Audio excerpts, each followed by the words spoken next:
Hey everybody, Stockton Helbing here. I know, you're all mad at me. You looked at this etude and you're like, this thing's hard, this thing's crazy.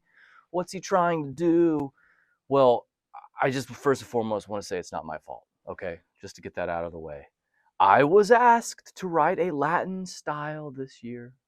So I did that, and I already had planned on writing a piece this year in tribute to the great Roy Haynes, because every year I like to try to encourage people throughout the state of Texas who are preparing for these All-State Jazz auditions to learn about a great drummer from the past. And last year we lost one of the absolute greatest jazz drummers in the pantheon of jazz drumming, the great Roy Haynes.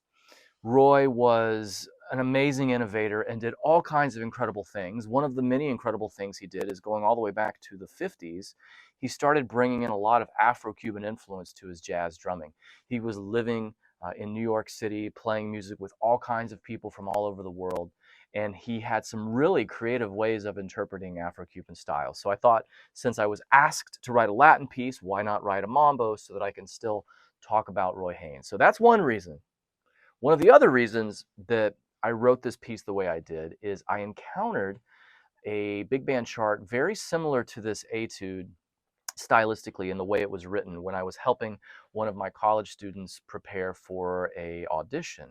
And he brought in this mambo chart, and it did two things. Like this piece, it was written where one measure contained the full mambo pattern. So the pattern is being thought of as 16th notes rather than eighth notes. And then it went to 5/8, which I found incredibly interesting and I had never seen before. Hence my piece does that as well. So I'm getting a little ahead of myself here. I just wanted to tell you why I did the things I did so that you're not mad at me and so that we can have fun talking about this piece. So I am going to play through the piece for you so you have a representation of what it sounds like, and then we're going to dive into the nitty-gritty. You already saw one version of me playing it, so I'll have another one here, and then what I'm going to do is go section by section on this piece so that you can have fun playing a mambo. See that? Those are eyebrows moving.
Okay, so you have heard me play through this etude twice.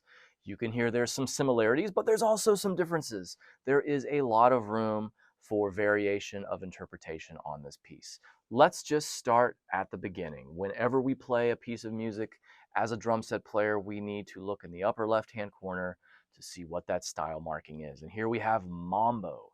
So mambo is an Afro-Cuban style of music. It has most of its influence stylistically coming from Cuba in the way percussionists played various instruments in this style.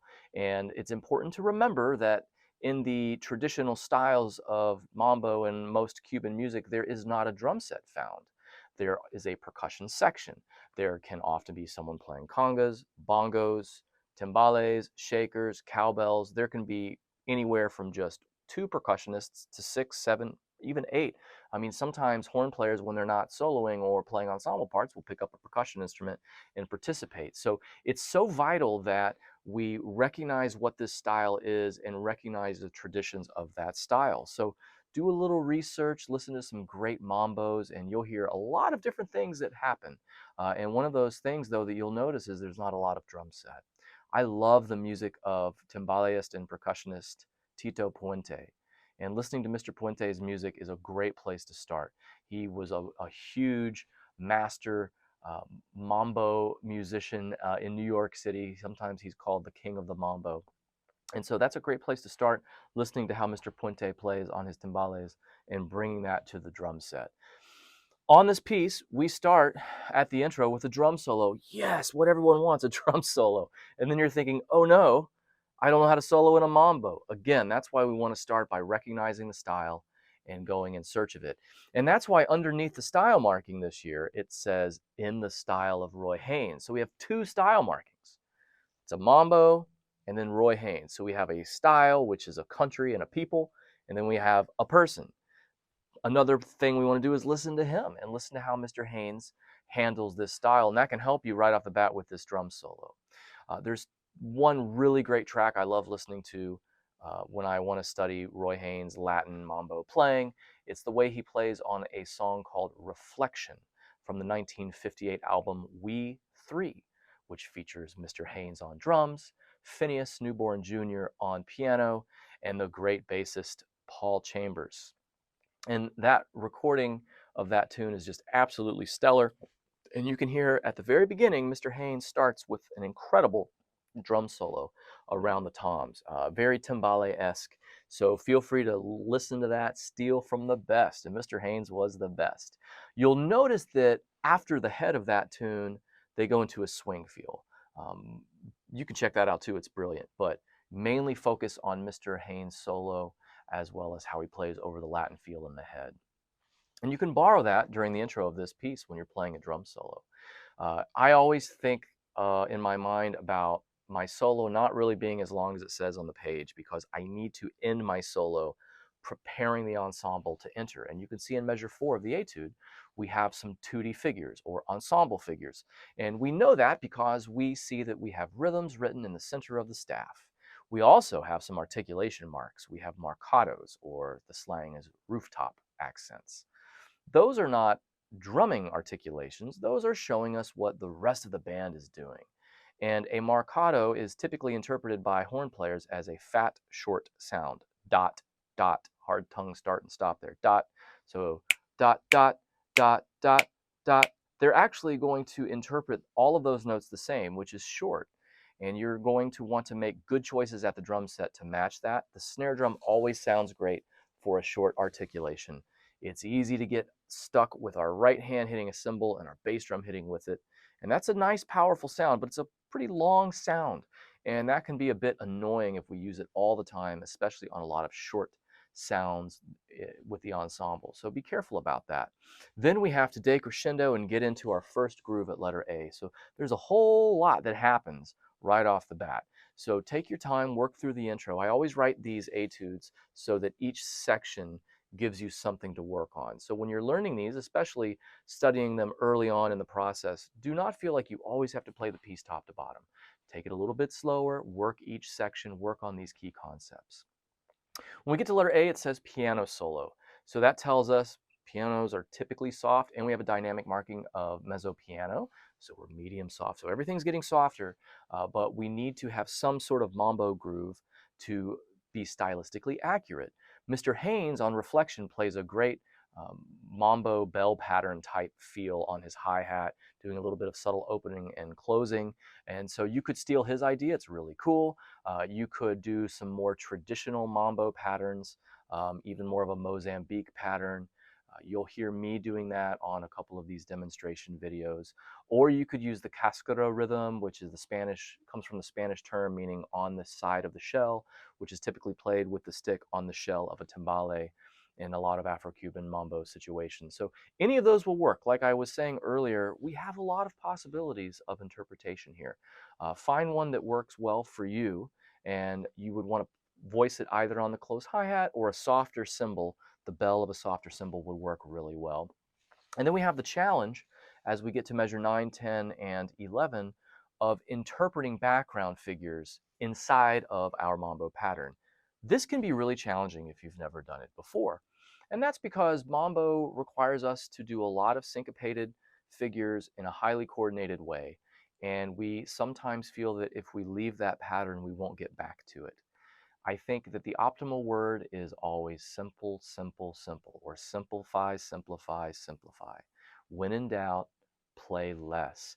And it is okay to break out of your mambo pattern in order to set up and or play a figure with the band. You do not have to play a mambo bell pattern with zero change. It's okay to let that move around while you're playing these figures. It's always most important that the groove remain intact and feeling great. So find subtle ways of expressing these background figures without disturbing your groove, and I recommend simplification when doing so. A little aside here is that the bass drum can really befuddle people when playing these styles. It's easy to have the bass drum stuck in a more habanera rhythm. One, and one, and one, and three, and it does not have to always be there. You can leave some of it out or all of it out. If you listen to Mr. Haynes on Reflection, he plays very little bass drum while he's playing his main groove. And you will notice that I do the same thing on a lot of these softer moments in the etude. The bass drum is not there stuck in an ostinato. Ostinato meaning constant, repetitive groove that never deviates. Letter B, we see saxophone melody, and we see that the dynamic is increasing, so you'll want to go, if you're on the closed hi-hat, to a more open sounding cymbal. If you're on one cymbal, maybe to a more heavy or larger cymbal to get a little bit of a larger sound. We have some more syncopation, so you want to be careful about these syncopated hits that are backgrounds. In measure 13, you see the main theme, E, E, E, 4E. That is taken from the rhythm of another great Roy Haynes song, his composition entitled Snap Crackle. Snap Crackle appears on the 1962 album Out of the Afternoon that Mr. Haynes recorded. And if you haven't heard that one, that's another brilliant one. You can even hear him say his name at the beginning of it. He goes, Zhigaderdoo, Roy, Haynes. It's really awesome, and he plays a just absolutely exquisite drum solo. And you'll hear the melody of that piece is that rhythm. Uh, uh, do, It's this really clever displacement of the downbeats. They probably are thinking about it in 4/4 as offbeat eighth notes, but for our situation, I put it in a 16th note vernacular to fit in one measure. So that can be a lot of fun checking that out if you want to listen to that to get some clever ideas of how to steal from the best, to steal from Mr. Haynes. So we get down to some more ensemble figures in 16 and 17. Be really careful about the note lengths. You know, accents typically show, yes, we're accenting it, but horn players are going to be playing those long, and we have a mixture of more marcatos, so be careful about the longs and shorts here. And then 17 is a real danger zone. We're decrescendoing, and here's that danger zone. We're going to 5/8. This is one of the reasons why everyone's mad at me. They're making voodoo dolls that look like me and sticking things in them, wishing me ill will. You're making us go to 5. I'm not doing it to be mean. I really am trying to help you. So let's talk about this transition that happens going into letter C and how you can work on it. The key thing to keep in mind here is that going from the 4/4 mambo feel to the swing feel at letter C, the eighth notes stay the same. They do not change. They go from 1 and 2 and 3 and 4 and 1, 2, 3, 4, 5, 1, 2, 3, 4, 5. They do not change. What changes is the way we interpret our 16th note feel. When we are playing the mambo, we're thinking of 1E into 2E into 3E into 4E into straight 16th notes. They are all equal. 1E into 2E into 3E into 4E into. When we get to the 5/8, the 16th notes will be swung.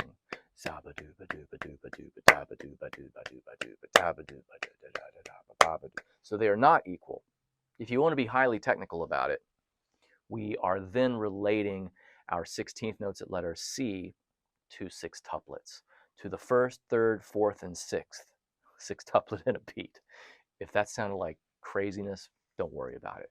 But you do want to change the way you're feeling your 16th notes, and that will make a real big difference in how you feel transitioning from the mambo straight 16th notes to letter C in the swing field. You can see that I gave us this nice little boom, boom, doom, doom, doom, doom, doom, doom, ding, doom, doom, ding. We would call that a 3-2 feel in 5/8, which is fairly common. For instance, if you hear Joe Morello playing on Dave Brubeck's classic Take 5, that's the way they're interpreting 5/4 or 5/8 even. You could think of it as a grouping of three, a 1, 2, 3, 4, 5, 1, 2, 3, 4, 5. So we can split that 3 in half, boom, boom, which is pretty cool. You can do the same thing in 3/4 for a nice effect. But I wanted this to be more like Mr. Haynes playing in 5/8. And that's why it says light and airy. Mr. Haynes was a master of doing unison snare ride work in a very delicate manner to create all kinds of incredible intensity. He does a lot of that on the Chick Corea album, Now He Sings, Now He Sobs. And when I was in college, many years ago now, Mr. Haynes let me sit beside him at a sound check. I was playing with the University of North Texas 1 O'Clock Band, and we were opening for Mr. Haynes' trio at a jazz festival. And at the conclusion of our sound check, Mr. Haynes came out with his trio to play. And I walked over to him and I said, Mr. Haynes, my name is Stockton Helbing, which he didn't care about. And I said, I'm playing in the opening band. Is it okay if I stayed and observed your sound check? And Mr. Haynes said, yeah, kid, sit right here. And he pointed right beside his drum throne. He said, sit right here and don't say anything. Yes, sir, yes, sir. And for an hour and a half, I went to the greatest school ever, the school of Roy Haynes. So I sat by Mr. Haynes and I witnessed his magnificent use of unison hands, ride and snare, to get this very fascinating, snappy sound, hence Snap Crackle, his famous nickname. And it was just amazing to watch him move around. And what struck me is that he didn't have to use his left foot. His hi-hat did not often play. He could maintain time just in his right hand. And that's really what I want everyone to have fun experimenting with on this etude at letter C, is how could you play 5/8 and make it have that nice light airy feel yet have a nice dancing forward momentum. So try not to get stuck in a heavy bass drum, boom, boom, boom, boom. Don't depend on the right foot or the left foot snapping. I want you to be really light and maintain time in the hands. And it might be different. It might be something you've never done. And that's the best part about it. If we're doing something we've never done that makes us feel uncomfortable, then we know we're on the right track to learning something new. So take joy in the discomfort. And also, last thing here at letter C, be careful. It says play 3 times. That means that that 4-bar phrase is going to occur 3 full times before you go on to measure 22. At measure 22, we start seeing some low voicing, some low notes added. And we have a little note that says BNS/Barry. So that's a common slang for trombones, BNS, bones, trombones, and then Barry, baritone sax. In many big band situations, we will hear the low sound of the trombones doubled by the baritone sax and saxophone section, and they will play some sort of low sounding melody. And the trick here, though, is you can see that it's fairly simple, but in measures 23 and 25, playing the quarter note, a 1, 2, 3, 4, 5, that's going to go opposite the dotted quarter notes. 1, 2, 3, 4, 5, 1, 2. So be really careful about that. I like to voice those low voices in my feet. I like to gently splash my left foot and play bass drum unison. You'll hear me do that on several of the demonstration videos throughout this digital lesson. So experiment with fun ways that you can express it. Seeing that symbol pattern that's written at letter C and throughout, that's not a literal symbol pattern. Sometimes in charts we'll be given a symbol pattern, but it's more of the composer, arranger showing us a suggested feel. You do not have to feel restricted by that, and you will see on the videos I am not restricted by that, but I am using it to inform my decisions. Then when we get to the top of page 2, we're working our way out of 5/8. We've got an over the bar line concept where we have 1, 2, 3, 4, 5, 2, 4. It goes over the bar line, but really it just makes the two measures feel like one big bar of 5, one big bar of 5, 4. So be really careful about your count there so that you don't lose your place. And then in bar 28, we have these final hits. Forte piano. So that means the horns are going to hit it and get off of it. Imagine us drummers, we're familiar with playing a timpani roll. Boom. That's similar to what they're doing there. So choose a voice that you can hit and sting it and then get off of it. Then we have an important 2 bars of transition going into letter D here. So what I like to do is at measure 29, I'm going to play a fill, not a solo, but I'm going to play a fill to help move the band through this hold. And I'm going to continue to swing my 16th notes in 29. But in measure 30, I'm going to straighten those 16th notes out so that it helps comfortably foreshadow the return to straight 16th note feel at letter D with that mambo. That can be a little weird. You might just want to practice the feel of playing a bar of swung 16th notes and then a bar of straight 16th notes. Just on your snare drum with your metronome, experiment with that. See if that helps you feel that transition, and then you can start manipulating different musical ideas for those gentle fills that are happening in 29 and 30. When we get to letter D, we're back to a mambo. It doesn't say what's happening there, but as we just look at the dynamic and realize, hey, this seems to be a shout chorus, I would say it's a safe bet it's a shout chorus. I didn't write shout chorus on the chart on purpose because I wanted to be able to talk to everyone about how we have to read between the lines on a drum set chart. Every single drum set chart we're given is going to be different. Every single one of them is going to require us to subtly break the code of whoever wrote it. And in a situation like this, where we don't have oral information, we're really working off the chart, we have to try to make the best deductive reasonings that we can. And when we look at letter D, it looks very shout chorus-esque. So you want to have a lot of nice energy. We have some more figures to catch. There's this really fun 8th note triplet figure on beats 3 and 4 of 35. So be careful about that. And then we have that snap crackle concept in 36 again. That takes us, and we have to be careful there because it takes us suddenly to a soft dynamic at letter E. And now we have a really great common Afro-Cuban trope where we have some hits that are repeated, and a percussionist or drummer is going to improvise around them. So first we want to make sure we play the figures with the ensemble and play them in a real clear, concise way with good orchestrational choices. There's some staccatos mixed in, there's longs and shorts. And then we want to play solo ideas that connect them. And we want to make sure that those solo ideas sound great, but are not confusing, so that the band would not mess up their re-entry into the figure.